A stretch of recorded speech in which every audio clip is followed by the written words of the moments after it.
क्या हम आने वाले सीएम फेज से बात कर रहे हैं एनडीए 2025? बिहार आज की तारीख में एक विकल्प की ओर देख रहा है। अब इनसे ना संभलने वाला, और इन 18 सालों में बिहार को बर्बादी की कगार पे लाकर अगर किसी एक व्यक्ति ने खड़ा किया तो उसका नाम मुख्यमंत्री नीतीश कुमार है। लड़ाई जो है दो जिन युवा नेताओं में लोग देख रहे हैं वो चिराग पासवान और तेजस्वी यादव। उसमें जो मेरे साथ आएगा, जिसको उस विचारधारा पर, जिसको बिहार फर्स्ट, बिहारी फर्स्ट पे विश्वास होगा, वो साथ आएगा, वो अपना समर्थन। दबाव की राजनीति तो एक तरफ से और चल रही है, जो है आपके चाचा पशुपति कुमार पारस कि चिराग और चाचा एक हो जाएंगे बीजेपी के कहने पे। क्या लग रहा है, कोई इनिशिएटिव लिया गया है क्या? मुझे भी नहीं पता ये कहाँ से ये चर्चा शुरू हुई। मेरे लिए प्राथमिकता मेरे वो अपने होंगे जिन्होंने अपना बनकर मेरा साथ दिया जब मेरे अपनों ने मेरा साथ छोड़ा। एक ही बात कहते हैं कि उत्तराधिकारी तो मैं ही हूँ। कल भी आपने उनका बयान सुना होगा, उन्होंने सीधे कहा कि रामविलास जी ने मुझे उत्तराधिकारी माना है और मैं ही उनका असली उत्तराधिकारी। लोग अपने अधिकारों के लिए जाते हैं, आम बिहारियों के ऊपर आप गोली चला देते हैं। जब चिराग भाई, एक बैठक भी मुख्यमंत्री नीतीश कुमार ने बुला ली है तमाम सांसदों, विधायकों के, पूर्व सांसदों, विधायकों की। क्या लग रहा है, डर है या मिशन 2024?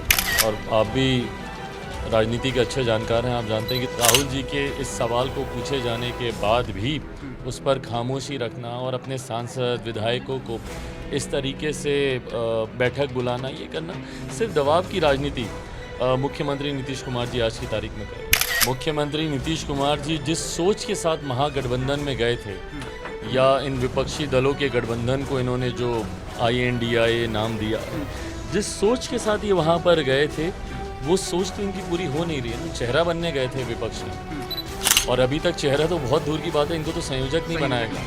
भागे भागे बेंगलुरु गए सुमित के साथ, पर वहाँ तो उल्टा ही इनके खिलाफ पोस्टर लगा दिए गए। मुंबई की बैठक में भगवान जाने इनके साथ क्या बर्ताव किया जाता है। देखिए, हमारे साथ चिराग पासवान हैं और जब भी हम इनके बारे में डिबेट करते हैं, लोग ये कहते हैं कि आगे की बात बताइए। हमने कई बार जो बात बताई वो चिराग पासवान के लिए सटीक साबित हुई। चिराग जी, सबसे पहले तो देशवा न्यूज़ में स्वागत है आपका।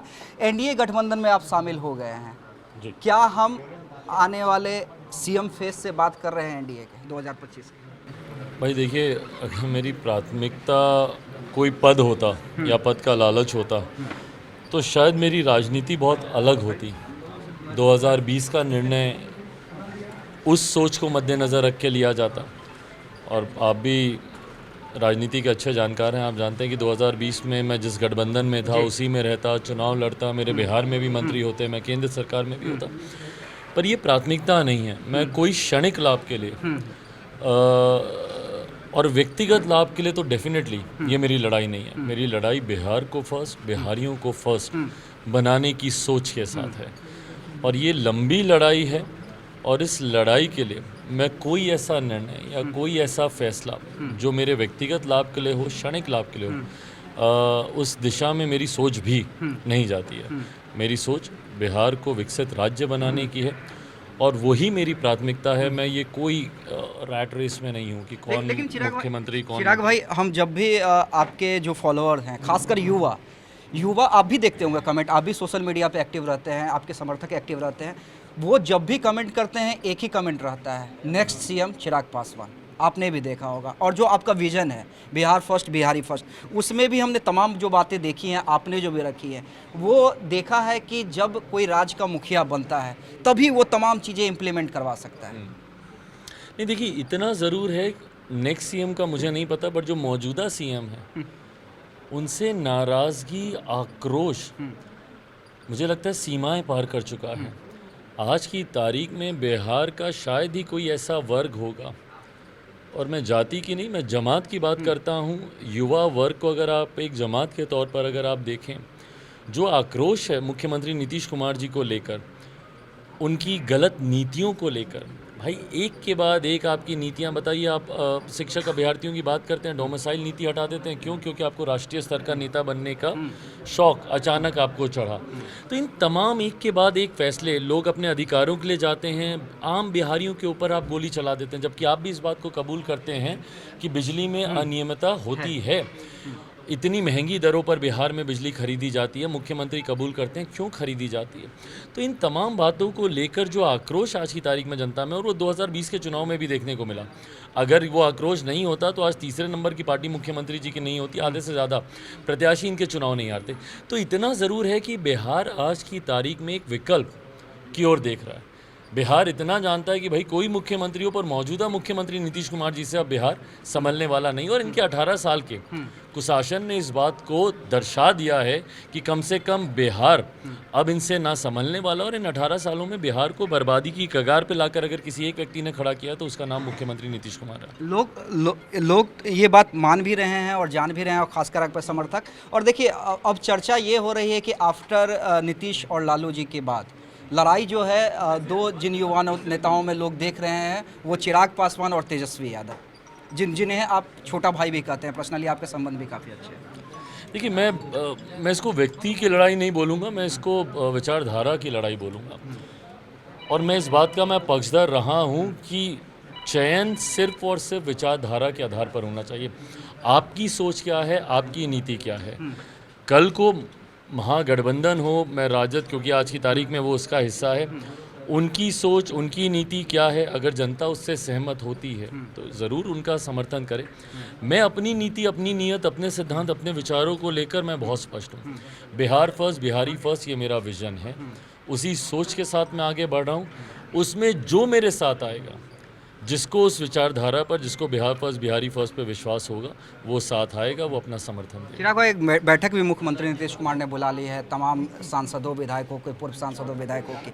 क्या लग रहा है, डर है या मिशन 2024? और देखिए सर्वे भी, कई तरह के सर्वे भी आ रहे हैं जिसमें एनडीए को बहुमत तो मिल रहा है, लेकिन बिहार में ये दिखलाया जा रहा है कि कहीं ना कहीं बीजेपी को नुकसान हो रहा है, लालू नीतीश अगर एक साथ रहते हैं। भाई प्रेशर पॉलिटिक्स है और कुछ नहीं है।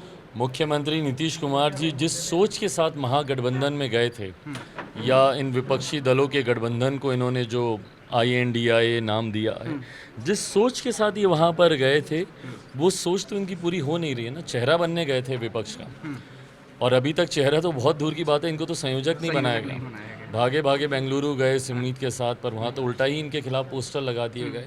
मुंबई की बैठक में भगवान जाने इनके साथ क्या बर्ताव किया जाता है। तो ये कहीं ना कहीं प्रेशर की पॉलिटिक्स है। बिहार में मंत्रिमंडल का विस्तार ना करना, राहुल जी के इस सवाल को पूछे जाने के बाद भी उस पर खामोशी रखना, और अपने सांसद, विधायकों को इस तरीके से बैठक बुलाना, ये करना सिर्फ दबाव की राजनीति मुख्यमंत्री नीतीश कुमार जी आज की तारीख में कर रहे हैं। दबाव की राजनीति तो एक तरफ से और चल रही है, जो हैं आपके चाचा पशुपति कुमार पारस। लगातार जब भी वो पटना आते हैं या दिल्ली में भी जब भी उनसे सवाल होता है, एक ही बात कहते हैं कि उत्तराधिकारी तो मैं ही हूँ। कल भी आपने उनका बयान सुना होगा, उन्होंने सीधे कहा कि रामविलास जी ने मुझे उत्तराधिकारी माना है और मैं ही उनका असली उत्तराधिकारी हूँ। अब आगे बढ़ने की ज़रूरत है। 2 साल हो गए ईमानदारी से। 2 साल पहले का भी उनका आप कोई भी इंटरव्यू बाइट निकाल लीजिए, कॉपी पेस्टेड वर्ड्स चल रहे हैं। 2 साल में अभी तक उनके शब्दों में कोई नई बात सुनने को नहीं मिली, और एक ही बात का जवाब देते देते, टू बी ऑनेस्ट, लोग भी सुनते सुनते वही बातें बार बार। मैं इन सब चीज़ों से भाई बहुत आगे निकल गया हूँ, बहुत आगे निकल गया हूँ। ये सब 2 साल नहीं, पुरानी आगे तो बातें। तभी निकले होंगे ना जब अंदर खाने सब बात आपकी मान ली गई होगी ईमानदारी से। भाई वो अंदर खाने की बात है, और मुझे लगता है कि जब आप एक गठबंधन में होते हैं तो उसकी मर्यादा को बरकरार रखना ज़रूरी है। अंदर की बात जब तक उचित समय नहीं हो तब तक बाहर उसकी चर्चा करना उचित नहीं है, और ऐसी चर्चाएं बाहर करना तो कतई उचित नहीं है। पहले गठबंधन के भीतर आप जाएं, बात करें, गठबंधन से आप क्लैरिटी लें, और उसके बाद इन बातों को बाहर किया जाना चाहिए। एक राष्ट्रीय चैनल ने ये भी एक खबर चलाई थी, जिसका खैर हमने भी खंडन किया था कि अभी थोड़ा दूर की कौरी है, कि चिराग और चाचा एक हो जाएंगे बीजेपी के कहने पे। क्या लग रहा है, कोई इनिशिएटिव लिया गया है क्या? भाई मुझे भी नहीं पता ये कहाँ से ये चर्चा शुरू हुई। मेरी जानकारी में भी ये विषय नहीं है। जैसा मैंने कहा कि मैं इन सब चीज़ों से बहुत आगे निकल गया हूँ। घर, परिवार, रिश्तेदार, ये मेरी लड़ाई नहीं है। मेरे लक्ष्य बहुत बड़े हैं। बिहार को विकसित राज्य बनाना, बिहार फर्स्ट, बिहारी फर्स्ट, मेरा ध्यान उस तरफ केंद्रित है। एक आखिरी सवाल चिराग भाई आपसे, क्योंकि कई लोग हैं आपसे मिलने के लिए ये हैं, और बाकी इंटरव्यू हम बाद में करेंगे आपसे, एक लंबा इंटरव्यू। एक आखिरी सवाल है मेरा कि जो आपके बुरे दौर में साथ रहे हैं, क्योंकि मान लीजिए कि चाचा या आप एक हो जाते हैं या कोई भी चीज़ पहल होती है बीजेपी करती है, जो आपके बुरे दौर में साथ रहे हैं, जो जिनके साथ आपके कमिटमेंट्स रहे हैं, क्या चिराग पासवान उनके लिए आज भी किसी भी गठबंधन से या दल से ऊपर खड़े हैं? ऑफ कोर्स भाई, जिन्होंने बुरे दिनों में मेरा साथ दिया, जो उस वक्त थे जब मेरे अपनों ने मेरा साथ छोड़ा, यकीनन मेरे लिए वो लोग प्राथमिकता हैं मेरी पार्टी को पुनः खड़ा करने में, पार्टी को नई ताकत, नई मजबूती देने में। उन्हीं लोगों का ही हाथ है, ये पूरा का पूरा श्रेय उन्हीं को जाता है। तो यकीनन हर स्तर पर मेरे लिए प्राथमिकता मेरे वो अपने होंगे जिन्होंने अपना बनकर मेरा साथ दिया जब मेरे अपनों ने मेरा साथ छोड़ा। चलिए, हमारे साथ चिराग पासवान थे जिनका साफ कहना था कि वही हमारे अपने होंगे जिन्होंने बुरे वक्त में हमारा साथ दिया है। तो समझिए कि जिन बातों का कयास लगाया जा रहा था कि चाचा भतीजे एक हो जाएंगे बीजेपी के कहने पे, तो वो दूर की कौरी है। और कल हमने स्पष्ट कर दिया था कि ऐसी कोई भी संभावना अभी होती नहीं दिख रही है। तो हमारे साथ चिराग पासवान एक्सक्लूसिव थे। और एक बात और, इशारों में जो उन्होंने कहा है कि ये वक्त तय करेगा कि वो सीएम फेस होंगे या नहीं।